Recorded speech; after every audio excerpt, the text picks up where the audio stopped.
मुझे यकीन ही नहीं हुआ कि मेरे पति की एक प्रेमिका है। हाँ, मैंने जब ये सुना तो मैं हैरान रह गई। लेकिन हैरानी इसलिए नहीं थी कि हमारे बीच बहुत प्यार था, नहीं। नमस्कार मेरे प्यारे दोस्तों। आज मैं आपको एक बहुत ही भावनात्मक और सच्ची कहानी सुनाने जा रहा हूँ। मेरा नाम अंजलि है, मेरी उम्र लगभग 50 साल है और हमारी शादी को लगभग 25 साल हो चुके हैं। हमारे 2 बच्चे हैं, वे दोनों भी अब बड़े हो चुके हैं और अपनी-अपनी ज़िंदगी में व्यस्त हैं। जब बच्चे छोटे थे, तो घर में रौनक रहती थी, हँसी होती थी, सपने होते थे। लेकिन वक़्त के साथ सब कुछ बदल गया, अब बस एक खालीपन रह गया है। मेरा पति बहुत आलसी है, वो सारा वक़्त सोफ़े पर लेटा रहता है, टीवी देखता रहता है, दारू पीता है और फिर सो जाता है। यही उसकी दुनिया है। न उसे घूमना पसंद है, न किसी से बात करना, न कोई ज़िम्मेदारी उठाना। मैं दिन रात काम करती हूँ, घर का सारा बोझ मेरे कंधों पर है। खाना बनाना, सफाई करना, कपड़े धोना, खरीदारी करना, बच्चों की देखभाल, सब कुछ मैं करती हूँ। और वो बस कहता है, अंजलि मैं थक गया हूँ, मुझे आराम चाहिए, मुझे अकेला छोड़ दो। कभी कभी मैं उसे मजाक में कहती थी, तुम तो सोफे के गुलाम बन चुके हो। लेकिन अंदर ही अंदर मैं टूट रही थी। एक वक्त था जब हम दोनों के बीच प्यार था, हंसी थी, बातें थी, पर अब कुछ नहीं बचा। न प्यार, न लगाव, न कोई चाहत। हम बस एक आदत के तौर पर साथ रह रहे थे। यह शायद बच्चों की वजह से। मैं सोचती थी कि शायद ज़िंदगी ऐसे ही निकल जाएगी, बूढ़े हो जाएंगे, पोते पोतियाँ होंगी और रसोई में बैठकर चाय पियेंगे। लेकिन मुझे क्या पता था कि मेरे शांत जीवन में एक ऐसा तूफान आने वाला है जो सब कुछ बदल देगा। उस रविवार की सुबह मैं बाजार जाने की तैयारी कर रही थी। मैंने दरवाज़ा खोला ही था कि याद आया, मेरा कार्ड दूसरी जैकेट में है। मैं वापस मुड़ी और अपनी जेबें टटोलने लगी। तभी मुझे कमरे से आवाज़ आई, हाँ स्वीटहार्ट, मैं सुन रहा हूँ। ये सुनते ही मेरे दिल जैसे रुक गया। स्वीटहार्ट, उसने मुझे कभी ऐसे नाम से नहीं बुलाया। वो जानता था कि मुझे ऐसे नाम बिल्कुल पसंद नहीं है। मैं चुप हो गई और दीवार के पीछे जाकर खड़ी हो गई और ध्यान से सुना। उसकी आवाज़ बहुत नरम थी। वो मुस्कुरा रहा था, कह रहा था, हाँ डार्लिंग, कल शाम मिलते हैं, मुझे भी तुम्हारी याद आती है। ये सुनते ही मेरा शरीर कांपने लगा, आंखों में आंसू भर आए। मैंने खुद से कहा, नहीं, ये सच नहीं हो सकता। लेकिन फिर अंदर से एक आवाज़ आई, अंजलि अब झूठ मत बोल, वो तुम्हें धोखा दे रहा है।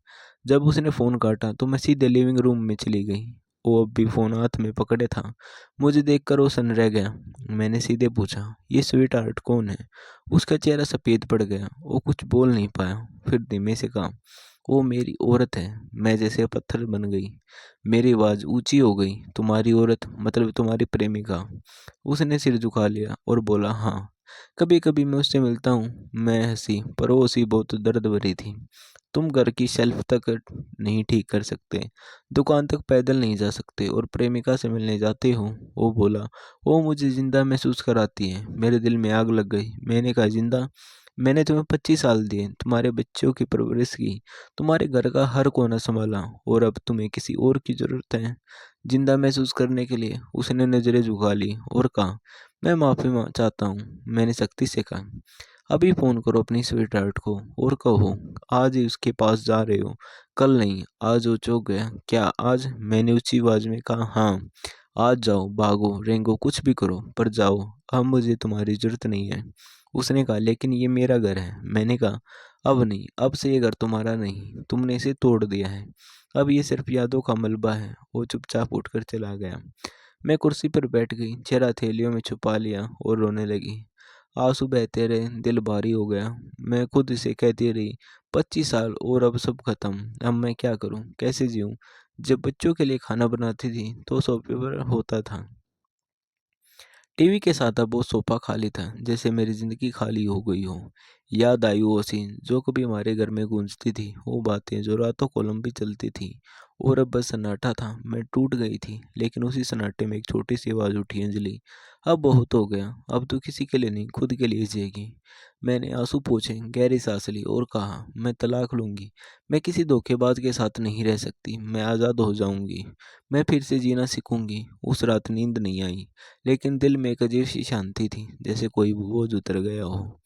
अगली सुबह जब सूरज की रोशनी खिड़की से कमरे में आई, तो मैंने खुद को शीशे में देखा। चेहरा सूजा हुआ था, आंखें लाल थी, लेकिन उनमें अब डर नहीं था, सिर्फ हिम्मत थी। मैंने फ़ोन उठाया और अपनी बेटी को कॉल किया। मेरी आवाज़ काँप रही थी। मैंने सब कुछ बता दिया, सब कुछ। उसने चुपचाप सुना, फिर बोली, माँ, आप मजबूत हैं, आप उसे छोड़ सकती हैं। आपको ऐसे आदमी की ज़रूरत नहीं है। हम सब आपके प्यार करते हैं। उसकी बात सुनकर मेरी आंखों में आंसू आ गए। लेकिन इस बार वो आंसू कमजोरी के नहीं थे, हिम्मत के थे। मुझे लगा शायद मैं फिर से खुद को पा सकती हूँ। उसी दोपहर वो औरत हमारे घर आई। उसके कदम धीमे थे, चेहरा झुका हुआ था। वो मेरे पति से मिलने आई थी। मेरा दिल जोर से धड़कने लगा, लेकिन मैं शांत रही। मैं दरवाजे पर खड़ी होकर बोली, मेरे पति से दूर रहो, वो शादीशुदा है। अब उससे मत मिलो। वो कुछ पल चुप रही, फिर बिना कुछ कहे चली गई। मेरा पति पीछे खड़ा था। वो कुछ समझाने की कोशिश करने लगा, लेकिन मैंने उसकी तरफ देखा तक नहीं। अब उसके हर शब्द झूठा लग रहे थे। शाम को जब घर में सन्नाटा था, तो धीरे से बोला, अंजलि, मैं गलती कर बैठा, मैं माफ़ी चाहता हूँ। मैंने कहा, माफ़ी? माफ़ी से क्या सब ठीक हो जाएगा? क्या 25 साल का विश्वास वापिस लौटा दोगे? उसने सिर झुका लिया।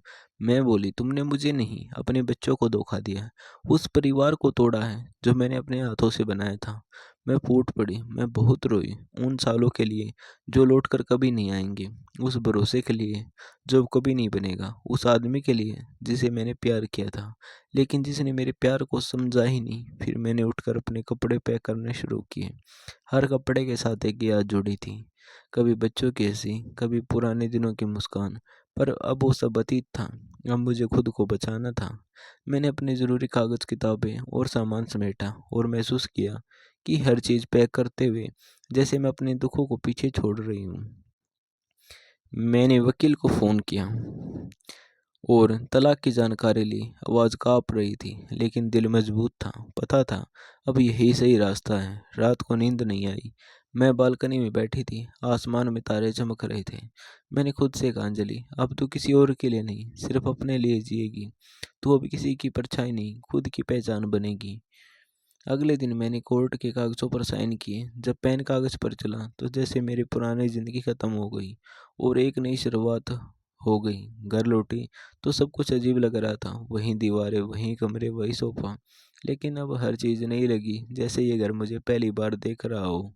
मैंने चाय बनाई और अकेले बैठकर पीते हुए सोचा, 25 साल मैंने सबके लिए जिया, आज पहली बार खुद के लिए जी रही हूँ। दिल में दर्द था, लेकिन साथ ही एक हल्की मुस्कान भी थी, जैसे किसी बंद कमरे की खिड़की खुल गई हो। मैंने तय किया, अब मैं यात्रा करूंगी, नई जगह देखूंगी, नए लोगों से मिलूंगी, किताबें पढ़ूंगी, अपने सपनों को पूरा करूंगी जो कभी समय के नीचे दब गए थे। मुझे अब डर नहीं लगता था, क्योंकि मैं जानती थी जिंदगी खत्म नहीं हुई है, वो तो अब शुरू हुई है। कभी कभी उदासी आ जाती है, यादें चुभती हैं, लेकिन अब मैं रोती नहीं, बस मुस्कुरा कर कह देती हूँ, अंजलि, अब तू आज़ाद है। अब तू खुद से प्यार करती है, अब तू खुद के लिए जिएगी। शाम को मैंने खिड़की खोली, बाहर हवा चल रही थी, पेड़ झूम रहे थे, जैसे वो भी मेरी आज़ादी का जश्न मना रहे हों। मैंने गहरी सांस ली और सोचा, मैं अब फिर से जीना सीख रही हूँ, अपने दर्द को ताकत में बदल रही हूँ।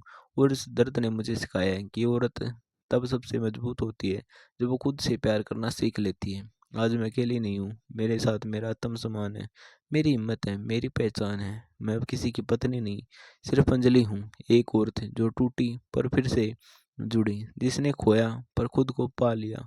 और अब मैं हर सुबह सूरज को देखकर कहती हूँ, शुक्रिया ज़िंदगी, तूने मुझे गिराया भी और उठना भी सिखाया। दोस्तों, ये कहानी सिर्फ अंजलि की नहीं, ये कहानी हर उस औरत की कहानी है जिसने धोखा खाया, लेकिन हार नहीं मानी, आंसू पूछे और खुद को फिर से खड़ा किया। अगर आप भी किसी रिश्ते में टूटे हैं, तो याद रखिए, टूटना अंत नहीं होता, कभी कभी टूटना ही शुरुआत होती है। और यही अंजलि की सच्ची जीत थी। धन्यवाद मेरे प्यारे दोस्तों, इस कहानी को सुनने और महसूस करने के लिए। अगर आपको ये कहानी अच्छी लगी हो और पसंद आई हो, तो इसे लाइक करें, शेयर करें और हमारे चैनल को सब्सक्राइब ज़रूर करें। धन्यवाद।